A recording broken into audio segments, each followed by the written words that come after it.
पुण्यामध्ये खडकवासलातून संध्याकाळी 6 वाजेपर्यंत विसर्ग वाढवला जाणार आहे। संध्याकाळी 35,000 क्युसेकनं विसर्ग वाढवण्यात येईल अशी माहिती जलसंपदा विभागाने दिली आहे। सध्या खडकवासलातून 20,000 क्युसेकनं विसर्ग सुरू आहे। प्रशासनाकडून पुणेकरांना सतर्कतेचा इशारा देण्यात आलेला आहे। खडकवासलातून विसर्ग वाढवल्यास पुन्हा पाणी साचण्याची शक्यता आहे अशी माहिती काही वेळापूर्वी पुण्याचे पालकमंत्री अजित पवार यांनी देखील दिलेली होती। खडकवासला धरणामधला जो विसर्ग आहे तो वाढवल्यानं धरण हे काहीसं रिकामं होईल आणि पुन्हा जर पावसाचा जोर वाढला तर रात्रीतून देखील पाणी जे आहे त्याचा साठा जो आहे तो त्या धरणामध्येच होईल अशी माहिती अजित पवार यांनी काही वेळापूर्वी देखील दिलेली होती। एकनागर परिसरामध्ये ते पाहणी करण्यासाठी गेलेले होते आणि सध्या जी त्यानुसार अपडेट येते त्यानुसार खडकवासलातून संध्याकाळी 6 वाजेपर्यंत विसर्ग आता वाढवण्यात येणार आहे आणि संध्याकाळी 35,000 क्युसेकनं विसर्ग वाढवण्यात येईल असं जलसंपदा विभागाने स्पष्ट केलंय। अपडेट जाणून घ्या, मंदार गुंजारी आपल्यासोबत आहे। मंदार, काही वेळापूर्वी हीच माहिती पालकमंत्री अजित पवार यांनी देखील दिलेली होती आणि आता विसर्ग जो आहे तो वाढवण्यात आलेला आहे।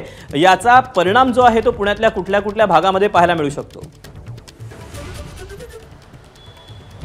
जलसंपदा विभागाकडून नेमकी माहिती दिलं जाणं अपेक्षित आहे। जी माहिती दिली गेली नाही असा आरोप नागरिकांकडून करण्यात आला। त्याचबरोबर जे लोकप्रतिनिधी आहेत, भारतीय जनता पक्षाचे आमदार माधुरी मिसाळ असतील किंवा नगरसेवक असतील, या सगळ्यांनी केला की जलसंपदा विभागाने आम्हाला व्यवस्थितपणे माहिती दिली नाही।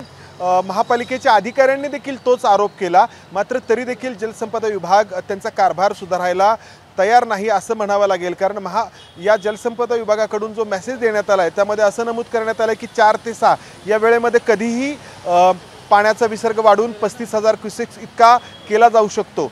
सध्या किती विसर्ग आहे विचारल्यावरती 20,000 क्युसेक्स एवढं उत्तर देण्यात येतं आहे। मात्र तो कधी वाढवला जाऊ शकतो आणि याचा परिणाम जो आहे तो अर्थातच पुण्यातल्या सकल भागांमध्ये पाणी साठण्यावरती होऊ शकतो।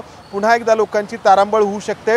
या जलसंपदा विभागाच्या ज्या शाखा अभियंता आहेत गिरिजा फुटाणे यांना जेव्हा याबाबत विचारलं तेव्हा त्यांनी अशा पद्धतीचं उत्तर दिलंय की आम्ही व्यवस्थितच काम करतो आहोत। मात्र हे काम व्यवस्थित म्हणायचं का हा प्रश्न आहे, कारण नेमकी माहिती दिली जात नाही। हा आरोप आज सकाळपासून आपण पाहतो नागरिकांकडून केला जातोय। महापालिकेच्या सहाय्यक आयुक्तांनी देखील हा आरोप केलेला आहे। मात्र तरी देखील जलसंपदा विभाग त्यांचा कारभार सुधारायला तयार नाहीये।